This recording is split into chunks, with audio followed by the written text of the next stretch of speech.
목자교회에서 우리 시녀들을 위한 갈렙교회를 시작하셔서 10년째 이렇게 세워가고 계셨습니다.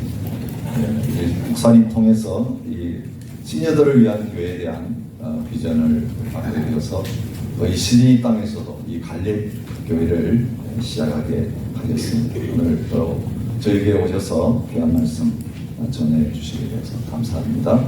오늘 말씀 전해주실 때 하나님의 음성 듣는 복된 시간 되시기를 바랍니다. 이제 나오셔서 말씀 전하시겠습니다. 할렐루야.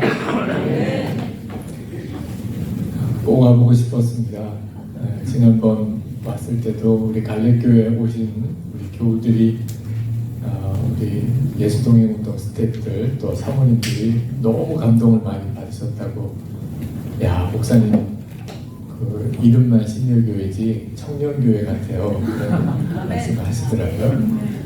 꼭 와보고 싶었고, 저희 교회 갈렙교회 교우들이 그렇게 와보고 싶어 하세요. 이번에도 그냥 따라오려고 공항까지 따라오셨는데 안 된다고 제가 가서 교회 형편도 좀 보고 또 적절한 때 한번 오시라고. 저희 교회 교우들은 갈렙교회가 시드니에 이렇게 독립된 시니어 교회가 세워졌다는 게 너무 감사하기도 하고, 또 그 은혜가 충만하다는 이야기도 듣고 꼭 와보고 싶어 하시는 그런 마음의 간절함이 있으신데, 언제 한번 우리 선한목자교회 갈렙교회와 시드니에 있는 갈렙교회가 좀 잘 교류하는 시간, 서로가 든든히 이렇게 세워져 가서 시니어 세대들의 교회들이 교회 안에 있든지 또 이렇게 독립된 교회든지 잘 세워지면 좋겠다, 그런 생각이 듭니다. 청년 학생들 문제도 심각한 문제긴 하지만 시니어들 세대의 문제도 만만치 않은 고민거리입니다. 그래서 정말 시드니에 있는 갈렙교회가 하나님의 놀라운 계획 가운데 든든히 서가게 되기를 진심으로 축복하고, 오늘 여러분들을 주님의 사랑으로 사랑하고 축복합니다. 쉽지는 않으신 일들이 많으실 거예요. 한 교회가 세워지는 과정이. 또 시니어 세대들만의 교회니까 아마 더 그런 문제도 있으실 거예요. 그러나 그 과정이 꼭 어려움만 아니고 간증이 될 거라고 확신합니다. 이제 2023년 새해가 됐잖아요. 붙잡을 말씀이 에베소서 5장 23절, 에베소서 5장 14절, 잠자는 자여 깨어서 죽은 자들 가운데서 일어나라. 그 말씀을 꼭 붙잡으면 좋겠어요. 특히 우리 갈렙교회 교우들은 더 그렇습니다. 우리가 세월이 얼마나 빨리 지나간다는 걸 그냥 속담에는 있습니다. 정말 쏜살같이 지나가는, 그게 세월인데 실제로는 거의 실감하지 못하고 삽니다. 제가 한국에서 호주까지 비행기로 왔는데 비행기 속도가 얼마나 빠릅니까? 그렇죠? 그런데 비행기 안에 있으면 전혀 속도감을 못 느낍니다. 아무것도 빨리 지나가는 것 같지 않아요. 근데 자고 나면 호주예요. 그렇죠? 엄청 빨리 오는 거죠. 지구가 얼마나 빨리 돌고 움직이는 줄 전혀 느끼지 못하시죠. 우리가 우주에서 바깥에서 나가서 보면 지구가 또 별들이 얼마나 빨리 움직이는지 상상이 안 될 정도예요. 또 우리가 지구에 발을 딛고 있는 동안에는 전혀 그 속도감이 느껴지지 않잖아요. 세월이 꼭 그렇습니다. 세월이 엄청 빨라요. 그런데 우리는 하루하루가 그렇게 빨리 지나가는 느낌이 없어요. 어떤 사람들은 좀 지루하다, 똑같은 날만 반복되는 것 같아서 좀 지루하다, 그렇게 표현하는 분들도 있고요. 특히 갈렙 세대쯤 되면 정말 하루하루가 어떤 지루한 느낌이 드시는 분들도 있으실 거예요. 그런데 세월이 얼마나 빠른지 뒤를 돌아보면, 우리가 살아왔던 인생을 한번 뒤돌아보면 조금은 느끼게 돼요. 저는 한국 나이가 다시 65세가 됐어요. 한국이 이제 나이 계산법이 이제 바뀌어가지고 작년에도 65세더니 올해도 또 65세가 됐어요. 하여튼 65세 이제 살았는데 돌아보니까 말입니다. 정말 꿈 한 번 꾸고 깬 것 같아요. 여러분들도 아마 마찬가지실 겁니다. 여러분 지금까지 살아온 세월을 가만히 한번 돌아보세요. 정말 언제 내가 이렇게 됐지? 여러분 세월이 얼마나 빠른지를 자기 나이를 한번 뒤돌아보면 조금 실감해요. 자, 그 말은 무슨 뜻이냐면 이제 잠깐 잠들었다 깨면 주님 앞이에요. 틀림없이 그렇게 됩니다. 그러니까 정신 차리지 않고 살면 그냥 한눈 팔고 이것저것 조금 한눈 팔면 큰일이 나는 거예요. 왜냐면 주님 앞에 섰는데 하는 순간에 주님 앞에 섰어. 근데 아무것도 한 게 없어요. 그래서 잠자는 자에 깨어나라고 하는 거예요. 완전히 잠을 자고 있는 거예요. 그러니 얼마나 비참하기도 하고 죄송하기도 하고 또 두렵기도 하겠어요. 하나님이 내게 한 인생을 주셨는데 한 게 아무것도 없어요. 여러분은 만약에 지금 주님 앞에 선다면 여러분의 인생에 하나님 앞에 뭘 보고 드리시겠어요? 진짜 아무것도 한 게 없네. 아무것도 한 게 없을 리가 없어요. 그죠? 울기도 했었고 웃기도 했었고 밤새기도 했었고 정말 고통에 몸부림치기도 했었고 한번 좀 제대로 잘 살아보려고 얼마나 애를 썼나요? 가만히 따지고 보면 쉽지 않은 생애를 우리가 다 살았다고. 그런데 지나고 보니까 한 게 아무것도 없고 그러니까 정신 차리지 못하고 산 거예요. 열심히 살기는 살았는데 영적으로는 다 잠이 든 것처럼 살아요.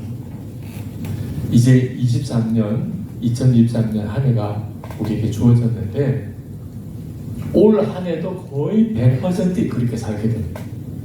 제가 장담합니다. 송구영신 예배 곧 와요. 눈 한번 깜빡하면 송구영신 예배, 2023년 송구영신 예배예요. 1년 동안 나 뭐 했나? 아무것도 한 것이 없네. 2022년에 경험해 보셨잖아요. 2022년 송구영신 예배 때 1년 동안 뭐 한 것 같아요? 아무것도 없이 1년 싹 지나갔잖아요. 올해도 똑같다니까요. 그러니까 이제는 영적으로 잠든 상태에서 살면 안 되는 거예요. 잠자는 자여 깨어나라고 그렇게 권하는 이유가 있는 겁니다. 우리가 다 그렇게 사니까요. 우리에게 있어서 정말 중요한 게 뭘까요? 여러분에게서 정말 중요한 거 주님 만나는 순간에 예수님이 아주 친밀한 분으로 그렇게 느껴질지 아주 낯선 분으로 느껴질지요. 여러분 모두에게 개인적으로 다 가장 중요한 문제, 재정 문제도 아니고 건강 문제도 아니고 자녀 문제도 아니고 우리에게 있어서 가장 중요한 건 예수님을 만나게 될 때 예수님이 아주 친밀한 분으로 만나실지 아주 낯선 분, 저분이 예수님이래. 그런데 너무 친밀한 거예요. 그래서 막 달려가듯이 주님께 달려갈 수 있는 사람이 있는가 하면 저분이 예수님이야. 너무 가슴만 떨리고 나는 그분을 알 것 같은데 주님이 나를 알까? 괜히 그런 생각만 들고 이게 큰일 나는 겁니다. 여러분 예수님을 만나면 어떤 목사님이 그러시더라고요. 대부분 많은 성도들이 말씀 많이 들었습니다. 이렇게 인사할 거라고. 말씀을 엄청 들었죠. 목사님 통해서 매주일 들었구나. 성경만 읽으면 또 말씀만 설교만 누구를 들어도 늘 들었던 분, 그러나 한 번도 만나본 적이 없는 분. 그런 경우에는 자기도 모르게 그런 말이 나오는 거죠. 말씀 많이 들었습니다. 그러면 진짜 망하는 거예요. 왜냐하면 예수님은 내 생명이시고 내 주님이시고 내 마음에 와 거하시는 분인데 그래서 내가 성전이잖아요. 그렇게 믿고 살아놓고 무슨 말씀을 많이 들었어요. 내 안에 계셔서 내 주님이신 분을 만나 뵙고 말씀 많이 들었습니다. 그러면 이분은 주님과 아무 관계가 없는 사람이라는 뜻이죠. 그러니까 2023년에 나 뭐 붙잡고 살아야 되나 아주 명확합니다. 나와 함께 계시는 주님과 정말 친밀히 동행하는 삶을 사는 거예요. 2023년에 좋은 일만 일어날 거라고 저는 절대로 말할 수가 없어요. 지금까지 65년을 살아보니까 그랬던 해가 없어요. 좋은 일만 일어나고 다 잘 되기만 하는 그런 해가 없어요. 아마 2023년도 어려운 문제가 많이 있을 거예요. 예측하시는 분들 예측을 들어보면 세계적으로도 또 우리 한국 사회도 또 호주 교민 사회 안에서도 아마 힘들고 어려운 일도 꽤 있으실 겁니다. 자, 그러니까 이제는 형편 좋아지기만 기다려서는 안 됩니다. 세상 좋아지기를, 형편 좋아지기를 그것만 맹놓고 기다리고 있어서는 큰일 나요. 이제는 우리 스스로가 영적으로 강해져야 돼요.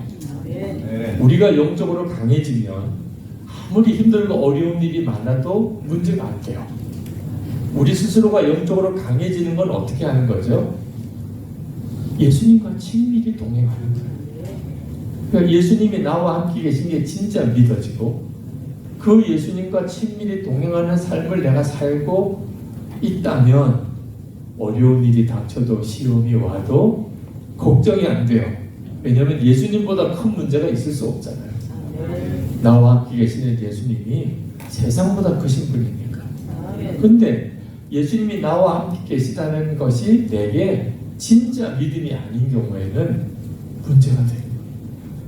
예수님이 나와 함께 계시다는 것은 분명히 들은 적이 있는데 문제는 믿어져야 예수님이 나와 함께 계신 게 믿어져야 그게 믿음인 거예요.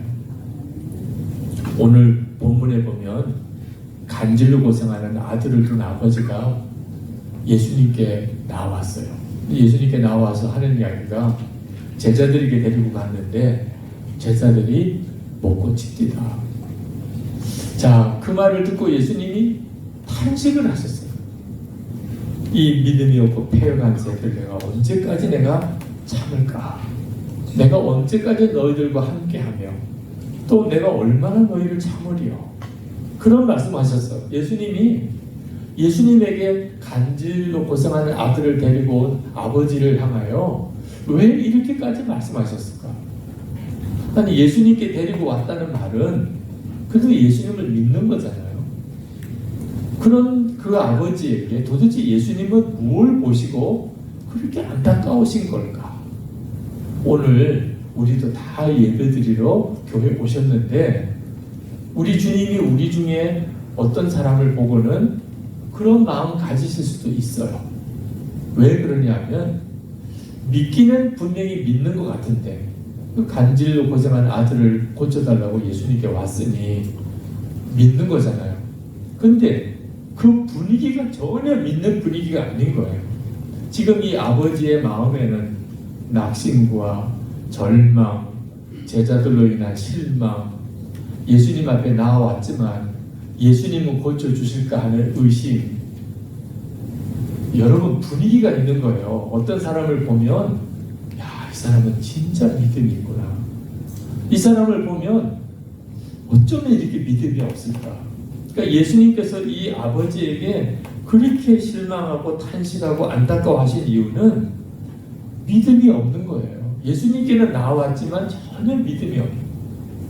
이 똑같은 병행부전인 마가복음 9장에 보면은 그때 이 아버지가 소리를 질러 이르되 그때 이 마가복음 9장에서는 할 수 있으면 고쳐달라고 그랬어요.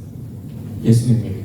제자들은 못했는데 예수님께 나와서 할 수 있으면 예수님이 그 말씀을 듣고 얼마나 마음에 정말 화가 나셨는지 그때 그 아버지가 아주 묘한 이야기를 해요. 내가 믿나이다. 나의 믿음 없는 것을 도와주소서. 믿으면서도 또 믿음이 없어요. 제가 신학교 들어갔을 때 서점에서 그때 참 유명한 목사님이죠. 지금은 은퇴하신 곽선희 목사님 설교집 제목이 그 신앙인의 불신앙이에요.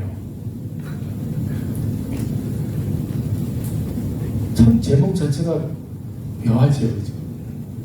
그래서 그 책을 제가 사서 제 신학교 다닐 때 제 책장에다 꽂아둔 기억이 있습니다. 근데 목회하면서 보니까 정말 그렇더라고요. 믿기는 하는데 실제로는 마음에 불신앙이 가득해요. 제가 어느 선교사님 간증을 들으면서 다들 웃었어요. 그 간증을 듣고. 그러다 마음은 너무 씁쓸했어요. 그 선교사님이 초등학교 다닐 때 깡패였다는 거예요. 아, 초등학교가 무슨 깡패가 있다. 근데 본인이 그러더라고요. 자기가 초등학교 때부터 깡패였다고. 근데 이유가 초등학교 다닐 때 아버님이 돌아가셨어요. 아버님이 돌아가시고 집안을 말할 수 이제 어려워진 거죠. 그런데 외삼촌이 아버지 장례를 치르고 자기에게 그러더래요. 너 이제부터 정신 차리고 공부해야 돼. 엄마가 너 믿고 살아. 그때 그 말을 듣고 얼마나 놀랐는지, 엄마가 왜 나를 믿고 살지? 나는 초등학생, 나 어린애인데 엄마는 어른이고.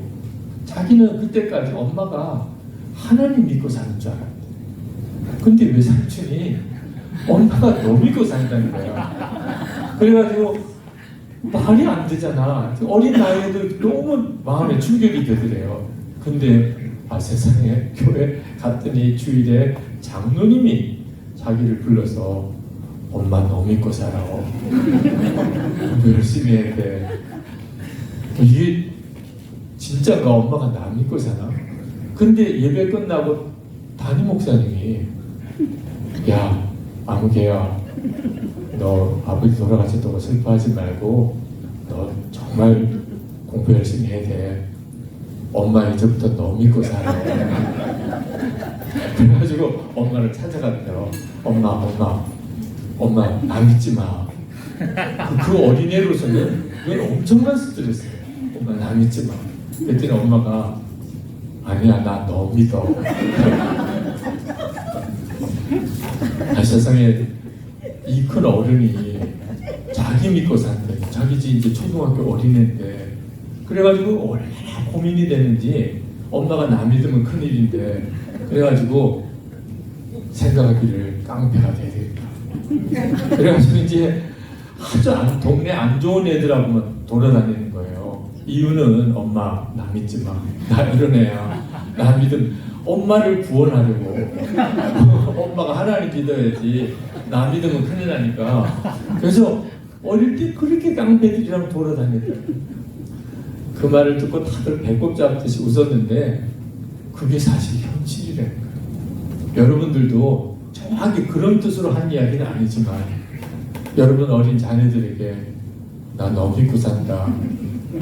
너 돈 벌어서 아빠한테 좋은 차 사줘야 돼. 너 때문에 한번 좋은 차 타보자. 너 때문에 좀 좋은 집에 살아보자. 이런 말 해본 적이 혹시 있는 분도 있으실 거예요. 그게 어린아이들에게는 어떤 느낌일지 생각을 안 한 거예요. 우리가 예수님을 믿고 산다면서도 말 한마디도 그런 식으로 해. 야, 너희들은 엄마 아빠 걱정하지 마. 엄마 아빠는 예수님이 책임지셔. 차라리 이러면요 아이들이 마음이 편하네요. 엄마 아빠 옆에 있으면 되겠구나. 그러니까 자꾸 너 믿는 데니까 독립군이 되는 거예요. 빨리 도망가자. 이때 여기 있다가는 큰일 나겠다. 사실은 남의 이야기도 아니에요. 저도 목사가, 저는 아버님도 목사님이고 할아버님도 목사님이세요. 그리고 목사가 됐어요. 저는 아버님이 저를 태어나자마자 큰아들이라고 하나님께 바쳐버리셨어요. 저하고는 아무 어른도 없이. 그리고는 저보고 하는 이야기가, 저 같은 경우는 그냥 목사가 되든지 무지 매 맞고 목사가 되든지 둘 중에 하나밖에 없다. 그래서 어릴 때부터 그냥 나는 목사가 되어야 되는구나. 그렇지 않으면 매 맞고라도 목사가 되는구나. 그래서 목사가 되긴 했지만 저는 그때까지만 해도요, 착한 것이 믿음인 줄 알았어요. 교회 다니는 게 믿음이고 착한 게 믿음이죠. 그래서 교회 안에도 착한 사람들이 많아요. 옆 사람 보라고는 안 하겠어요. 다 착한 사람들이에요. 교회 다니는 사람이 착하죠. 근데 착하고 성실하고 말 잘 듣고 목사님 하라는 대로 잘하고 그러면 다 믿음 좋다고 얘기해요. 집사님이 믿음이 좋으세요. 권사님이 믿음이 좋으세요. 그렇지 않아요. 믿음이 좋은 것은 만약에 예를 들자면 소년 다윗이 골리앗과 싸움. 소년인데 골리앗이 겁이 안 나요. 하나님을 믿습니다. 이 싸움은 하나님의 싸움이니까. 이런 담대함이 사실 믿음인 거예요. 여러분들도 그런가요? 예수님께서 이 간질로 인해 고생하는 이 아들을 둔 아버지에게 그렇게 안타까워하시고 믿음이 아니잖아. 여러분, 믿는 사람은 얼굴이 다르다니까요. 여러분도 주변에 있는 분들로부터 어디 믿는 데가 있나 봐요. 이런 말 자주 들으시죠? 그런 말 자꾸 들어야 돼요. 귀찮을 정도로. 왜? 얼굴이 너무 편안하니까. 우리 형편을 아는 사람은 더 그런 이야기해요. 몸도 안 좋고 경제적으로도 쉽지 않고 지금 시험거리도 많은데 얼굴은 그냥 태양같이 밝아. 그러면 어떤 느낌이 들어요? 믿는 데가 있나 봐. 그러니까 저렇지. 그렇지 않으면 벌써 징징 짜고 다니고 얼굴은 수수께 가득하고 그리고 근심 걱정에 사로잡혀 살 텐데 이런 느낌이 들잖아요. 우리가 진짜 그렇거든요. 예수님이 내 안에 계시잖아요. 이 사실이 진짜 믿어져요. 문제가 오든지 시험이 오든지 걱정이 안 되거든요. 어느 목사님, 저희 친구 목사님 한 분이 어느 날 목사님들과 이제 어디를 가시는데 차를 타고 가는데 목사님 한 분이 계속 불평 원망을 쏟아놓더래요. 교회도 뭐 마음에 안 들고 교인도 마음에 안 들고 또 어느 목사님도 마음에 안 들고 뭐 그렇게 그런 말을 듣는 사람은 그 자체가 굉장히 스트레스가 됩니다. 본인은 쏟아놓으니까 좀 시원할지 몰라도 듣는 사람은 정말 죽을 노릇이에요. 근데 다른 목사님들이 다 말씀을 안 하고 가만히 있는데 이 목사님이 견디다 못해서 돌아보고 한마디 했어요. 목사님, 하나님 안 믿으시죠? 그래가지고 그 목사님하고 원수가 됐어요. 그 목사님은 얼마나 사실 자존심 상하는 이야기예요. 목사인데 같은 목사님이 당신은 하나님 안 믿죠? 하나님 믿는데도 그런 이야기를 해요? 하나님 믿으시면서도 그런 식으로 이야기하세요? 우리는 분명히 예수님을 믿으시잖아요. 내 안에 계시고 내 주님이시잖아요. 그런데 왜 말을 전혀 하나님 안 믿는 사람처럼 주님이 내 안에 안 계신 사람처럼 그렇게 말을 하나 봐요. 그러니까 오늘 우리가 2023년 새해를 어떻게 살아야 되냐. 정말 수의 시간이 지나가요. 하는 순간에 잠 한 번 잤다가 깨면 1년이 지나가는 이 짧게 지나가는 이 해, 이것저것 신경 쓸 게 없어요. 딱 하나, 예수님과 더 친밀해져야 돼요. 그렇게 하다가 어느 순간에 주님 앞에 딱 선다니까요. 그때 주님을 뵀는데 늘 내 안에 계시던 그분이에요. 그때는 알아요. 내 안에 늘 나를 인도하셨던 그분이시구나. 그러면 뭐 늘 나와 함께 계시고 내가 늘 주님 바라보고 살았고 그러니까 그냥 달려가는 거죠. 너무 반가우니까. 주님이 나를 아시는 건 말할 수도 없고요. 이 일이 우리에게 있어서 가장 중요한 문제예요. 제자들이 예수님이 그 간질 들린 아이를 고쳐주셨어요. 기도하시니까 귀신이 나가고 그리고 온전해졌습니다. 그리고 그 이제 아버지와 아들이 가고 난 다음에 제자들이 너무 못쓰게진 거예요. 자기들은 고치지 못했는데 예수님은 한순간에 고치시니까. 그래서 왜 우리는 고치지 못했습니까? 하고 제자들이 예수님께 나왔을 때 예수님께서 뭐라고 말씀하셨냐면 너희 믿음이 작은 영혼아. 겨자씨만한 믿음만 있어도 이 산을 옮길 수 있다. 근데 그런 말씀하셨습니다.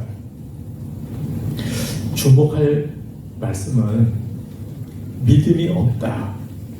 그렇게 말씀하지 않으시고 너희들이 믿음이 없다. 믿음이 작다. 그렇게 말씀합니다.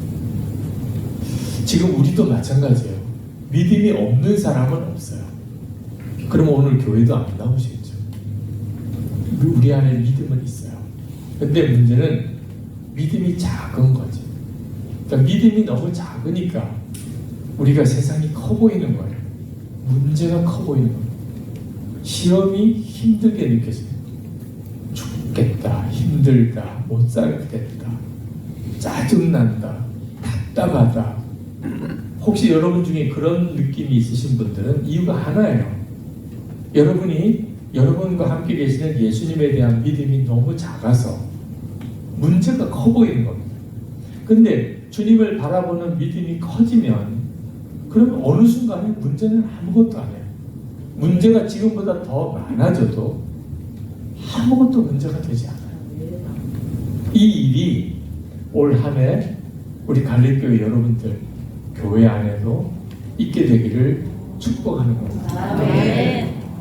때때로 교우들 중에는 자기 믿음이 작은 것 때문에 힘들어 하시는 분들이 계세요.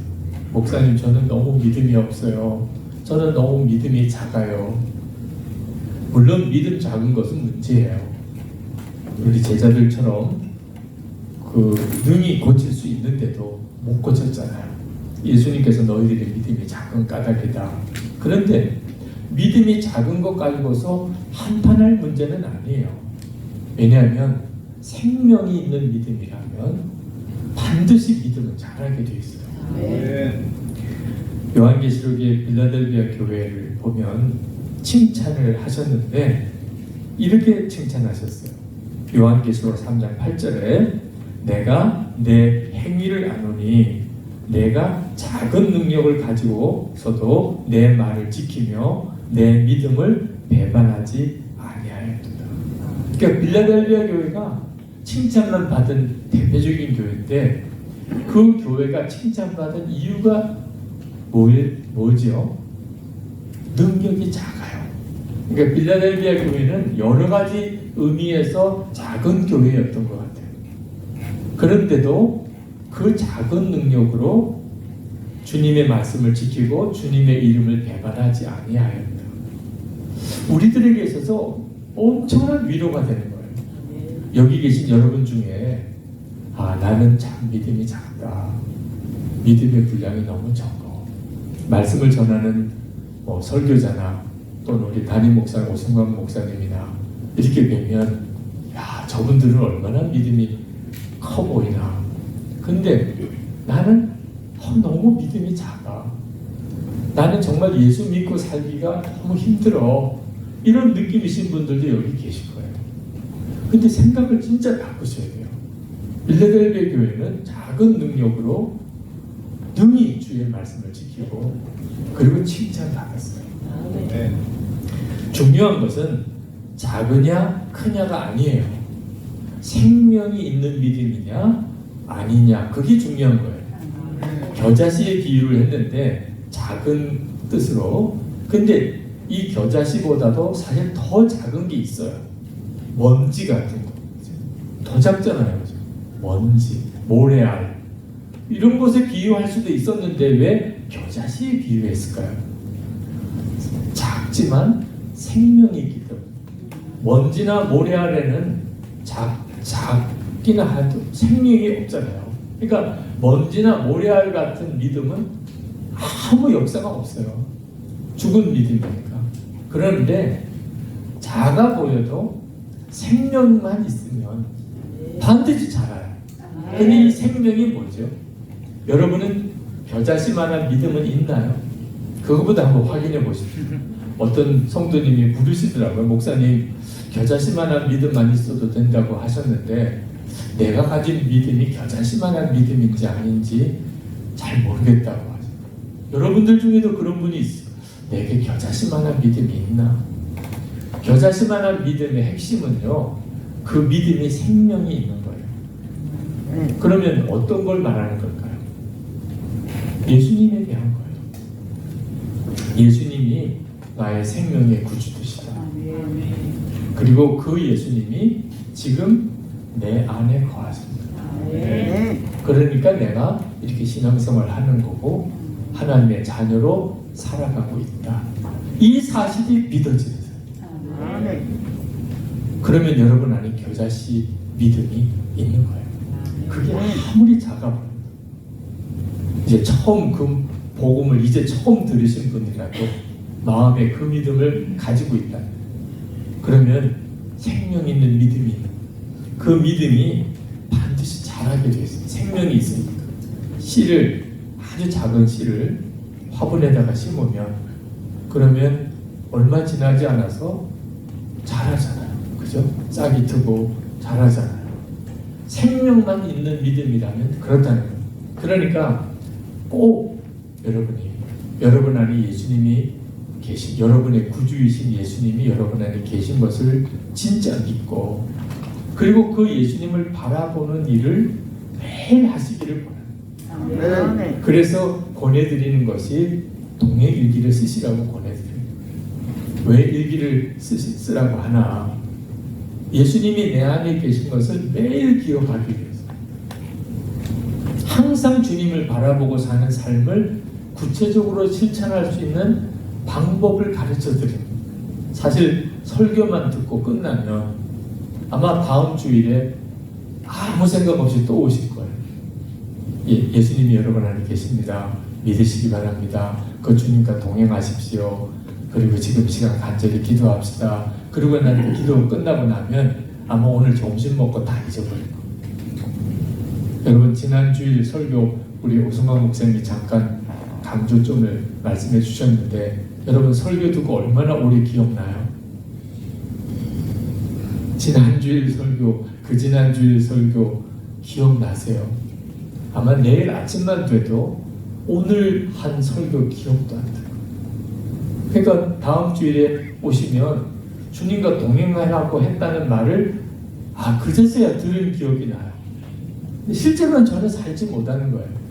제가 우리 교우들에게 예수님과 동행하시라고 그렇게 설교를 하다가 나중에는 지쳤어요. 안 되나 보다.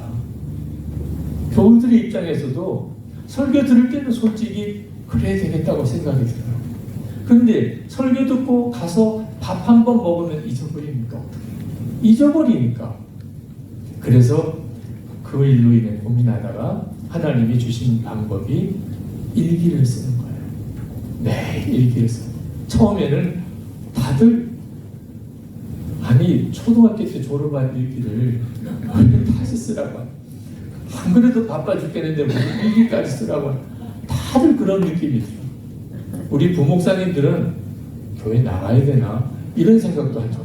왜 담임 목사님 일기 쓰라고 그러는데 부목사가 안 쓸 수도 없고 또 같이 쓰자니 또 저하고 같이 쓰자니 부목사님들도 뭐 고민이 한두 가지가 아닌 것 같아요. 그렇게 하기를 12년을 해왔어요. 올해가 되니까 이제 13년째가 되네요. 그냥 설교한 거하고 일기를 쓰면서 주님을 바라보는 생활을 점검하라는 거하고 완전히 달라졌어요. 그래서 호주 시드니에도 여러 번 와서 예수 동행 세미나도 하고 우리 오승환 목사님이 호주 위지엠의 대표로서 그 귀한 책임을 또 감당해 주시기도 하고 있어요. 꼭 권하는 거예요. 여러분 정말 올 한 해 내가 예수님과 동행하는 삶을 제대로 한번 살기 시작을 했다. 매일 내가 일기를 씁니다. 주님과 동행하는 거 하나 제대로 하려고.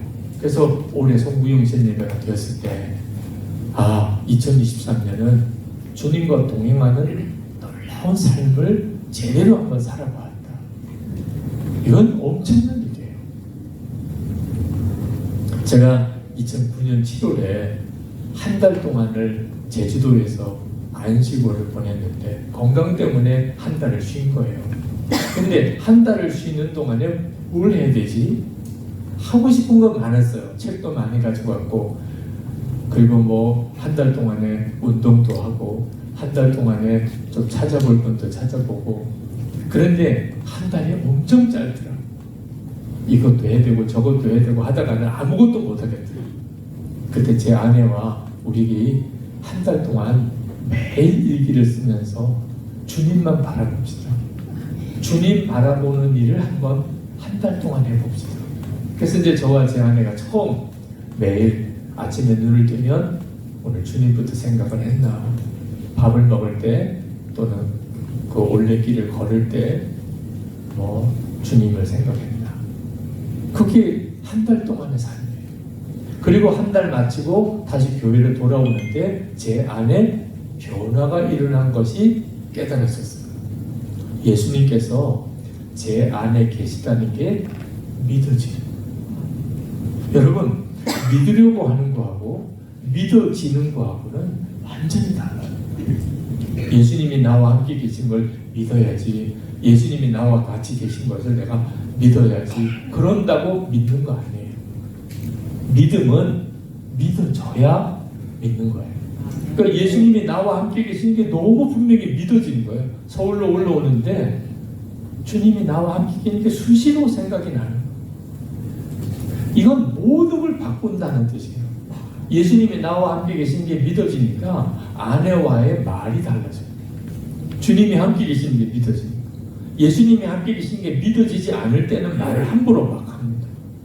근데 예수님이 함께 계신 게 믿어지니까 주님 앞에서 할 말만 하게 돼요. 주님이 하라고 하는 말만 하게 돼요.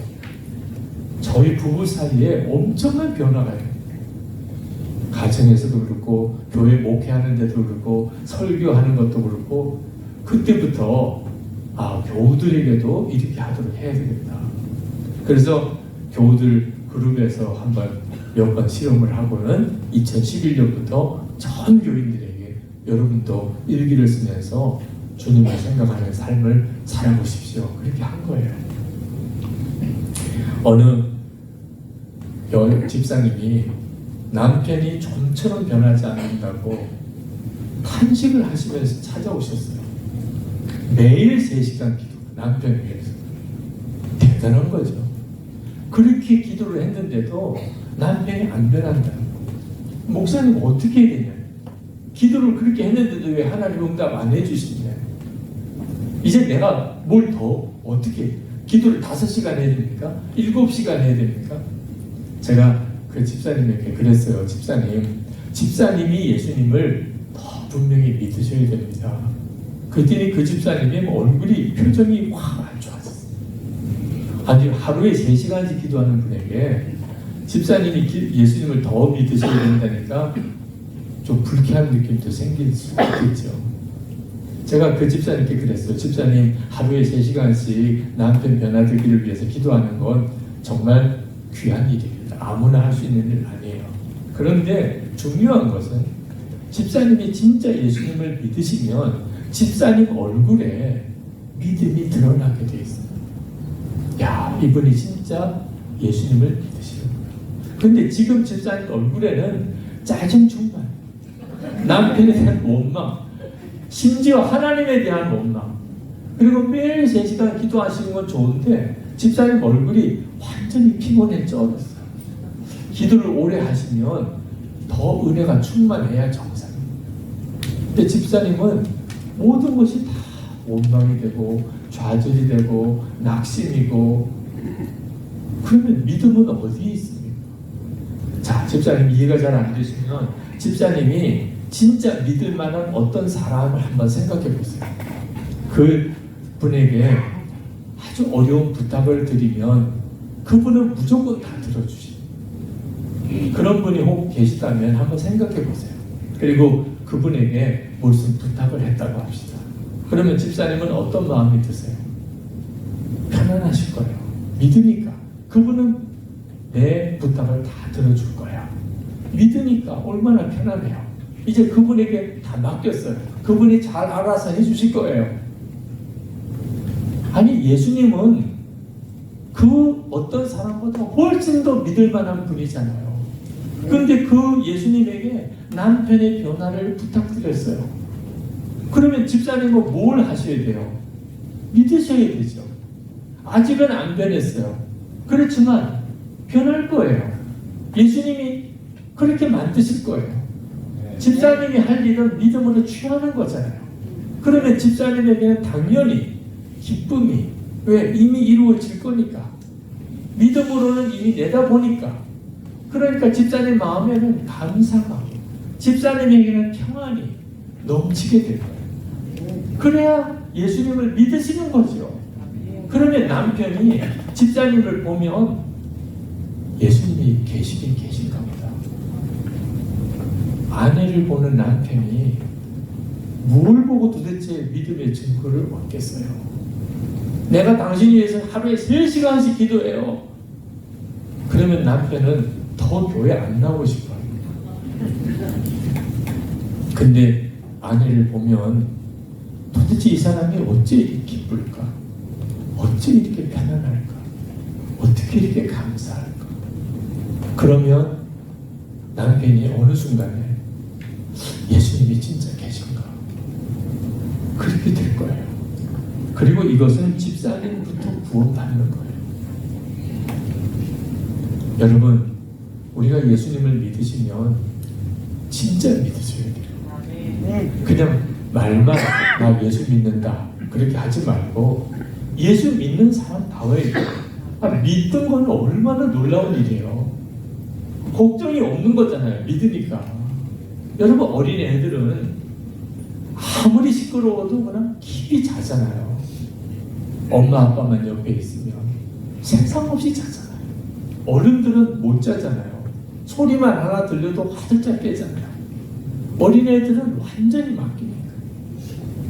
무슨 일이 있어도 엄마 아빠가 다 보호하고 책임져 주실 거라고 완전히 믿으니까 얼마나 편해요. 자기가 뭐 돈 가지고 있는 것도 없으면서 끼니만 되면 밤새느라 그래서 믿음도 대단해요. 그렇게 공부도 안 하고 속속이다가도 자기 집이라고 그냥 찾아 들어오잖아요. 냉장고 문 벌컥 열어서 꺼내 먹잖아요. 저는 어느 집에 가도 그렇게 못해요. 집주인이 집사님한테 물 하나 좀 마셔도 됩니까? 이렇게 꼭 부탁을 하고 마시지 벌컥 냉장고 문을 못 열어요. 근데 그 집 애들은 얼마든지 그렇게 하잖아요. 믿으니까. 여러분 이 믿음이 우리에게 모두에게 허락된 믿음이에요. 중요한 것은 예수님이 나와 함께 계시다는 것을 진짜 붙잡고 주님 바라보는 일이 필요하다. 히브리서 12장 2절에 믿음의 주요 또 온전케 하시는 이 예수를 바라보자. 예수님을 바라보는 것은 믿음을 온전하게 만드세요. 그래서 지금 현재 여러분이 믿음이 작다고 생각하시는 나는 너무 믿음이 작아. 그래서 두렵고 염려가 되고 짜증이 되고 죽고 싶고 뭐 이런 복잡한 마음이 다 믿음이 아니거든요. 나는 왜 언제 좀 담대한 믿음이 생길 수 있을까? 그러신 분들은 예수님 바라보는 일을 매일 힘쓰셔야 돼요. 그러면 여러분 스스로가 놀랄 정도로 믿음이 작아요. 얼마 전에 작년 말에 저에게 원로 장로님 한 분이 메일을 보내주셨어요.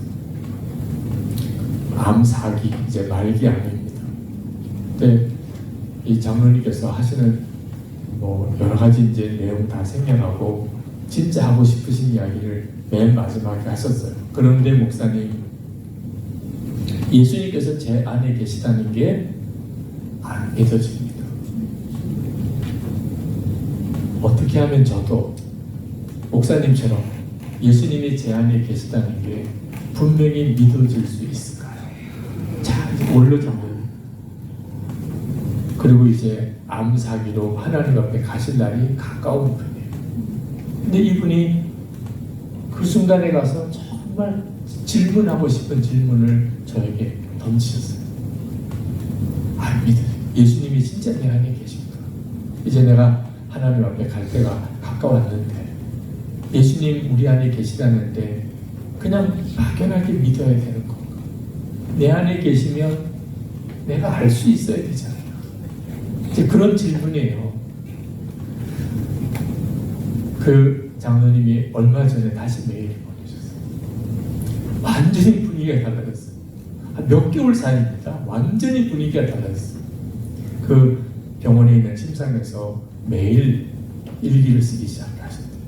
일기 쓰라고 권해드린 말씀을 붙들고 내 마음에 예수님이 계신가 안 계신가 증거를 정말 알고 싶은데 답답한 마음으로 아침에 눈을 뜨면서 주님 이렇게 부르시고 밥을 먹을 때도 주님과 함께 먹는다고 생각하고 근데 참 놀라웠게도 정말 주님이 마음에 계시다는 게 분명하게 확신이 온다.